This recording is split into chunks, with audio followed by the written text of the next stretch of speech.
Hi, this is Jason from Horrific Nightmares, and welcome back to Monthly Themed Thursday.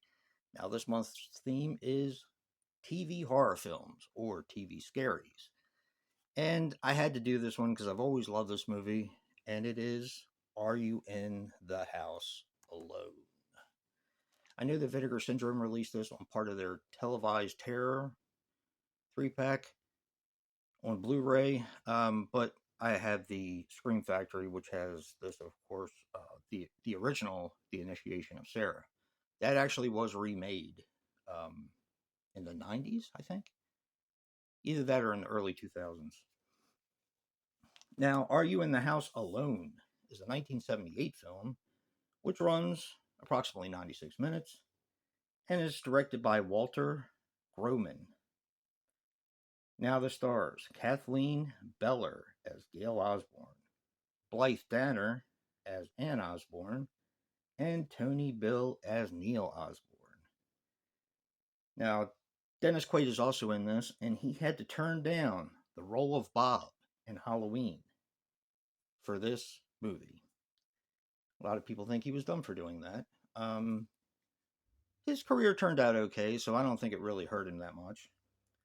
Now, he was dating and married to in the same year PJ Souls, who was already cast in Halloween. So they would have played on screen and off screen lovers if he had gotten the Halloween film. I thought that was pretty cool. Okay, this is a fun one. Basically a slasher movie without the slash. It's more of a stalker movie. What you have is Gail Osborne. She moves from the city because their apartment got broken into. The father and mother move her out into the country, and she meets, man, there's so many familiar faces. Blythe Danner is the mom. I know I'm going off topic here. Blythe Danner is the mom. Boy, was she a looker when she was younger. And you also have as her friend, I believe her name was Kim Matson. I believe I could be wrong about that, but she actually had a ton of parts. She was also in um, Fantasies, which is another one of my favorite TV televised scaries. Um, yeah, I love that movie. But she played Heather Weber in General Hospital for like a 26-year stint, on and off. And yeah, the people that are in this are just amazing. You also have Billy Colbine, who was in some other scary movies as well. So, you know, when you're watching this movie, you definitely recognize all the faces, and it just kind of sets you at ease right away. And what this is about, I'll get to it this time, is about Gail Osborne.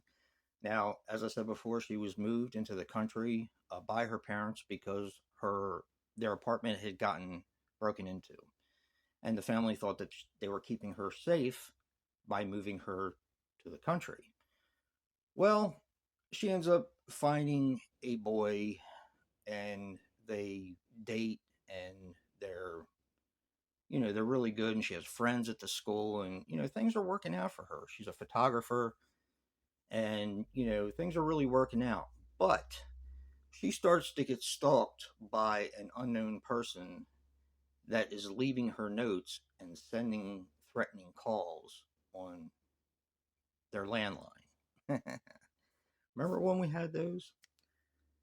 You can kind of tell who it is.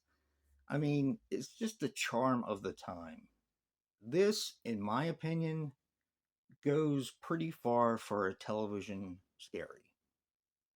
This is probably the one that goes the furthest out of any of the ones that I've reviewed or will review this month, depending on when this one goes up. But I love this. I think it's a fantastic film. It definitely brings me back to the '70s, as does Bad Ronald and Kolchak as well. But yeah, it's just great memories. I remember seeing some of these on television when I was younger because, of course, I was into horror, and My parents weren't, but I tried to watch all the scary movies I could that were on regular television. One of my favorites being The Babysitter, which I did not get to review this time, but maybe next time. But yeah, definitely check out what Joe has in store for this month. And remember, guys, physical media matters. And until next time, peace.